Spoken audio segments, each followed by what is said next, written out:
तो भाई सबसे पहले तो यदि अभी तक आपने स्टैंड अप क्लासेस के टेलीग्राम चैनल को नहीं ज्वाइन किया है तो वीडियो के डिस्क्रिप्शन में लिंक है, फटाफट टेलीग्राम चैनल ज्वाइन कर लो। आप देख सकते हो डेली आपके एग्जाम के रिगार्डिंग नए नए कंटेंट आपको प्रोवाइड कराए जा रहे हैं यहाँ पे। और साथ में चाहे आप किसी भी एग्जाम की तैयारी कर रहे हो, नेवी, एनडीए, कोस्ट गार्ड या फिर जो है एयरफोर्स, सबका यहाँ पे डेली जो है हर सब्जेक्ट का क्विजेस कराए जा रहे हैं और आपको रिजल्ट भी बताया जाता है कि आपने कितने क्वेश्चन सही किए हैं। और साथ में जो भी नए नए नोटिफिकेशन वगैरह आपके एग्जाम के रिगार्डिंग आते रहते हैं, सब कुछ यहाँ पे अपडेट कर दिया जाता है, जो कि मैं आपको डेली चैनल पर नहीं कर सकता। सो प्लीज़ वीडियो के डिस्क्रिप्शन में लिंक है, आकर के टेलीग्राम चैनल को फॉलो कर लो, स्टैंड अप क्लासेस को फॉलो कर लो। चलो शुरू करते हैं वीडियो को। सो हेलो गाइस, जय हिंद, कैसे हो आप सब? उम्मीद करता हूँ अच्छे होंगे। तो स्वागत है आप सभी का स्टैंड अप क्लासेस में। तो दोस्तों फाइनली आज के इस वीडियो में हम सॉल्व करने वाले हैं कोस्ट गार्ड नाविक का सेक्शन 1 का सैंपल पेपर। ठीक है, तो आप देख सकते हो ये सैंपल पेपर हमारे सामने है। सबसे पहले तो कुछ भी इसको सॉल्व करने से पहले इसके डिटेल के बारे में हम समझते हैं।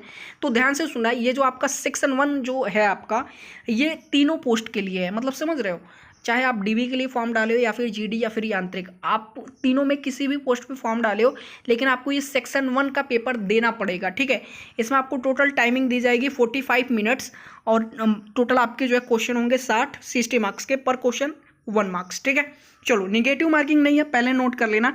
अब बात करते हैं इसमें कौन कौन से सब्जेक्ट से क्वेश्चन होगा।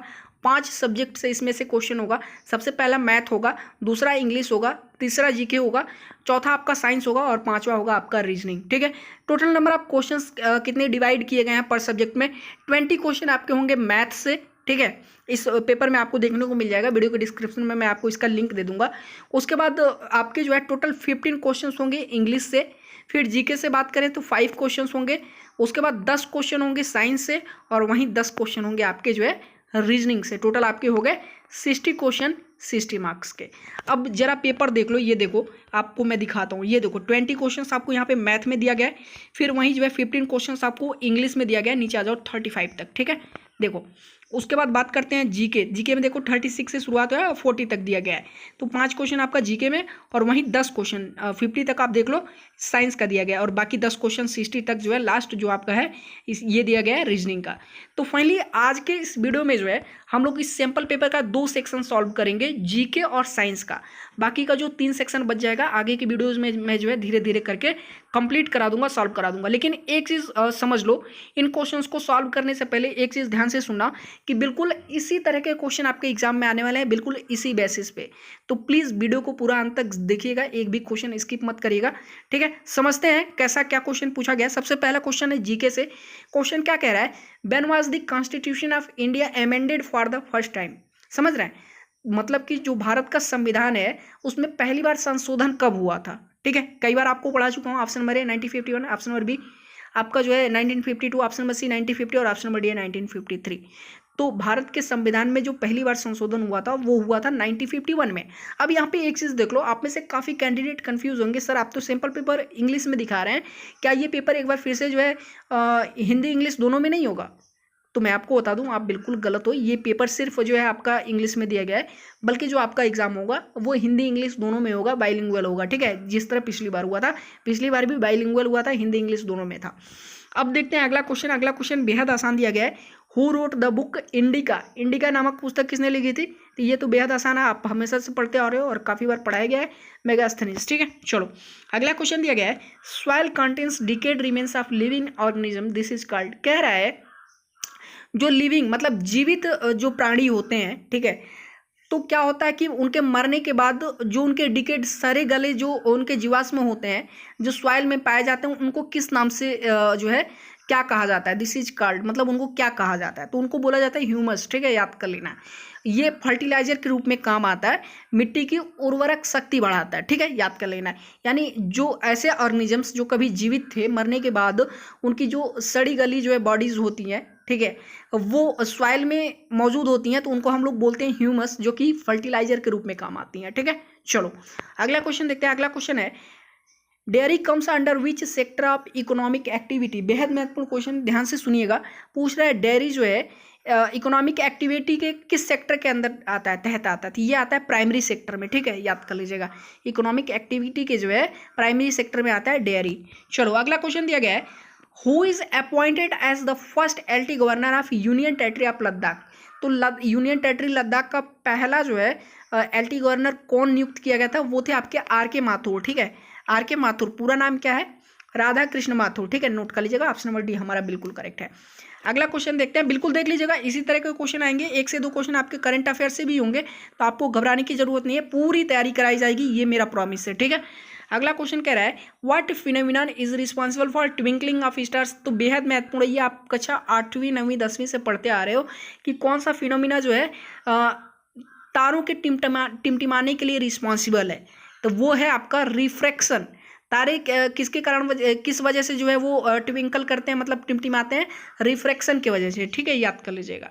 चलिए, हाँ जी, अब ध्यान दीजिएगा, हमारा अगला क्वेश्चन कह रहा है what will be the power consumption of 2 300 watt bulbs, 300 watt fans and 1 1200 watt refrigerator for continuous operation of 30 hours. बेहद महत्वपूर्ण क्वेश्चन है, लेकिन उससे पहले एक चीज़ मैं आपको बता दूं, क्वेश्चन सॉल्व करने से पहले, आपको सॉल्व करके दिखाने से पहले एक चीज़ समझ लो कि बिल्कुल ऐसा ही एक क्वेश्चन न्यूमेरिकल में, ठीक है, इस वाले चैप्टर से, जिस चैप्टर का ये क्वेश्चन है इलेक्ट्रिसिटी एंड इट्स एप्लीकेशंस, यहाँ से बिल्कुल ऐसा ही एक क्वेश्चन आपको आपके एग्जाम में देखने को मिलेगा, ठीक है। तो अलग अलग जो है, जैसे देख लो, कभी प्राइस पूछ देता है आपका पावर का, ठीक है, कितना इलेक्ट्रिसिटी यूज हुआ, टोटल प्राइस कितना आया, कभी पावर कंजम्पशन पूछ देता है, ठीक है। तो चलो इसको सॉल्व करते हैं। सबसे पहले आपके देख लो 3 अप्लायंसेज हैं, सबसे पहला बल्ब है, दूसरा फैन है, तीसरा रेफ्रिजरेटर है, ठीक है, और इनका पावर देख लो, ये वाट में दिया गया है, ठीक है, और जो आंसर आ रहा है वो किलोवाट घंटा में दिया गया है, तो हमको क्या करना है, किलोवाट घंटा में लेके जाना है, पावर कंजम्पशन को कैलकुलेट करना है। तो सबसे पहले हम कैलकुलेट करते हैं टोटल कितना जो है आपका ये पावर हो रहा है। तो आपका 2 बल्ब है 300 वाट का, ये हो गया 600 वाट, प्लस 3 आपका फैन है 100 वाट का, ये हो गया आपका 300 वाट, ठीक है, अब प्लस रेफ्रिजरेटर कितने वाट का है, 1200 वाट का। चलो ये भी हो गया। अब ये टोटल कितना हो गया, 2100 वाट हो गया, ठीक है। अब टाइमिंग यानी कितने देर तक ये चला, 30 घंटे तक, और डिवाइड कर दो आपका जो है 1000 से, किलोवाट घंटा में आंसर लेकर के जाना है। तो अब क्या, ये देखो 1 0 आपका यहाँ कैंसिल हो गया और 2 0 यहाँ कैंसिल हो गया। अब 21 मल्टीप्लाइड बाई 3, ये कितना हो जाएगा, 63 किलोवाट घंटा। कितना हो गया, 63 किलोवाट घंटा, 63 किलोवाट घंटा आपका सही आंसर आ जाएगा। ऑप्शन नंबर सी बिल्कुल सही है, ऐसे ही आपको करना है, ठीक है। अगला क्वेश्चन कह रहा है what type of image is formed by the eye lens on the retina. बेहद महत्वपूर्ण क्वेश्चन है। देखो रेटिना पे जो आपका इमेज फॉर्म होता है किसी भी वस्तु का, वो किस प्रकार का इमेज होता है। सबसे पहले तो एक मैं बता दूं, वर्चुअल इमेज तो होगा नहीं, ठीक है, नकली इमेज तो होगा नहीं, वर्चुअल होगा नहीं, किसी भी वस्तु का रियल इमेज फॉर्म होता है हमारे जो है रेटिना पे।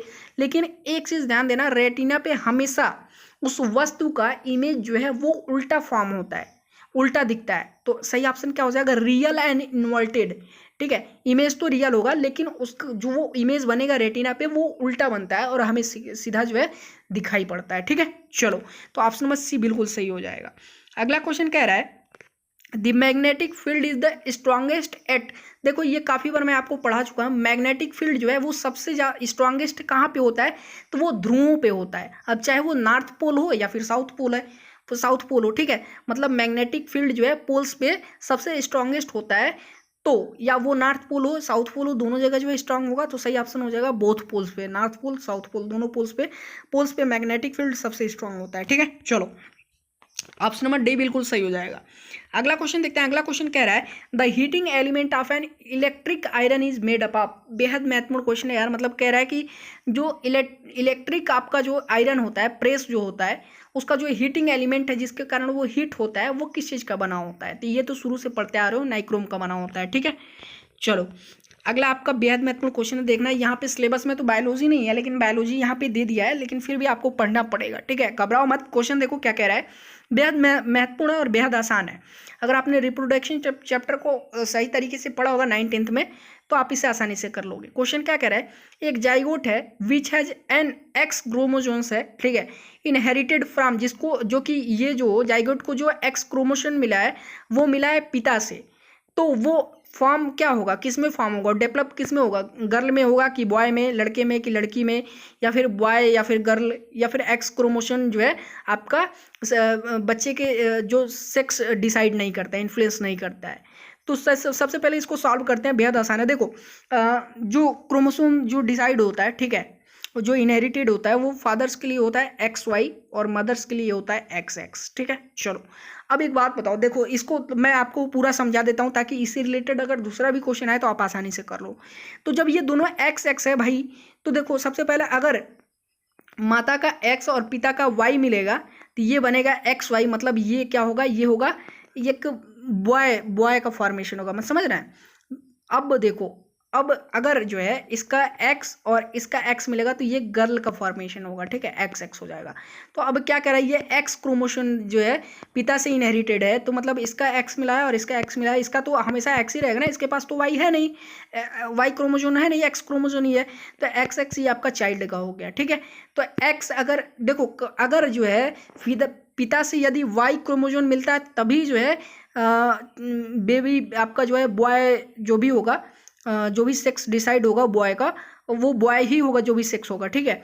और अगर एक्स क्रोमोसोम मिलता है पिता से तो वो हमेशा क्या होगा, गर्ल होगा। तो इसीलिए कहा जाता है जो सेक्स इन्फ्लुएंस, जो सेक्स डिसाइड होता है वो पिता के क्रोमोसोम से होता है, ठीक है, माता की नहीं। माता का एक्स एक्स होता है और पिता का एक्स वाई होता है, ठीक है। तो सही क्या हो जाएगा उसका, मतलब पिता का एक्स है और माता का भी एक्स ही मिलेगा तो वो हो जाएगा गर्ल, ठीक है, बेबी गर्ल। तो ऑप्शन नंबर ए हमारा बिल्कुल करेक्ट हो जाएगा। अगला क्वेश्चन कह रहा है the ability of a cell to divide into several cells during reproduction plasmodium is called. आप देखो प्लाज्मोडियम में, देखो ये देख लो, बेहद महत्वपूर्ण, ये आप पढ़े होंगे तो आपको पता होगा। प्लाज्मोडियम में एक सेल को जो है तुरंत मल्टीपल सेल में, सर्वल सेल्स में डिवाइड हो जाना रिप्रोडक्शन के दौरान, ये किसकी एबिलिटी, ये एबिलिटी किस में पाई जाती है, प्लाज्मोडियम की। इसको क्या बोलते हैं, तो इसको हम लोग बोलते हैं मल्टीपल फ्यूजन बोलते हैं, ठीक है। मतलब देखो ये कैसे बनता है, 2 से 4, 4 से 8, 8 से 16, 16 से 32 जैसे होता है ना, इस तरह ये लोग डिवाइड करते हैं, ठीक है। रिप्रोडक्शन के दौरान इस तरह क्या होता है, इनके सेल्स डिवाइड होते हैं, तो ये क्या होता है, ये मल्टीपल फ्यूजन होता है। ऑप्शन में बी जो है बिल्कुल करेक्ट हो जाएगा। अब देखो अगला क्वेश्चन क्या कह रहा है, tomato is a natural source of which acid. मतलब टोमेटो में जो है नेचुरल रूप से जो है कौन सा एसिड पाया जाता है, नेचुरल सोर्स है किस एसिड का, तो ये है ऑक्जेलिक एसिड का। किस एसिड का, ऑक्जेलिक एसिड का, याद कर लेना। ऑप्शन नंबर डी बिल्कुल करेक्ट हो जाएगा। अगला क्वेश्चन देखते हैं। अगला क्वेश्चन है हमारा, which of the following has more inertia, rubber ball and a stone of same size. कह रहा है, देख लो ना, एक आपका पत्थर का एक बॉल है और एक रबड़ का बॉल है, तो कह रहा है सेम साइज के हैं दोनों, लेकिन पूछ रहा है इनर्सिया किस में ज़्यादा होगा। तो एक चीज़, सबसे आसान सी चीज़ मैं आपको बता दूं कि जिस वस्तु का द्रव्यमान ज़्यादा होता है उसका इनर्सिया ज़्यादा होता है, ठीक है। तो जिस वस्तु का द्रव्यमान ज़्यादा होगा इनर्सिया ज़्यादा होगा, इसका मतलब रबड़ वाले बाल का जो है द्रव्यमान ज़्यादा होगा या फिर पत्थर वाले बाल का। तो जो पत्थर वाला, ये मतलब सीधी सी बात है कि पत्थर वाला जो बॉल है इसका द्रव्यमान ज़्यादा है, मतलब इसका इनर्सिया जो है ज़्यादा होगा। तो हमारा ऑप्शन नंबर बी जो है बिल्कुल सही हो जाएगा, ठीक है। चलो अगला क्वेश्चन देखते हैं। अगला क्वेश्चन हमारा कह रहा है, ए बस एट रेस्ट स्टार्ट मूविंग। देखो एक बस है जो रेस्ट पे है अभी, ठीक है, क्या है, रेस्ट पे है, रुका हुआ है, तो वो अचानक से मूविंग करना शुरू करता है, आगे बढ़ता है। एक्सेलरेशन कितना बता रहा है, 0.1 मीटर पर सेकेंड स्क्वायर, ठीक है। What will B its speed after 2 minute के बाद इसका स्पीड क्या होगा। तो भाई हमें क्या पता करना है, फॉर्मूला आसान है बिल्कुल। देखो b equal to u plus a t, ठीक है। तो भी हमें पता लगाना है, इज इक्वल टू यू क्या है, वो रेस्ट में है, यू मतलब 0 हो जाएगा, प्लस ए टी, एक्सेलरेशन आपका कितना है 0.1, मतलब 0.1 हो गया। और फिर इसको जो है डिवाइड करो, सॉरी डिवाइड कह रहा हूँ, मल्टीप्लाई करो। टाइम कितना है 2 मिनट, यानी यहाँ पे मिनट दिया गया और यहाँ पे जो आंसर दिया गया सेकंड में, तो इसको कन्वर्ट करोगे तो 120 सेकंड हो जाएगा। अब इसको क्या करना है, इसको डेसिमल जैसे ही आप हटाओगे तो नीचे यहाँ पे 10 आ जाएगा, ठीक है।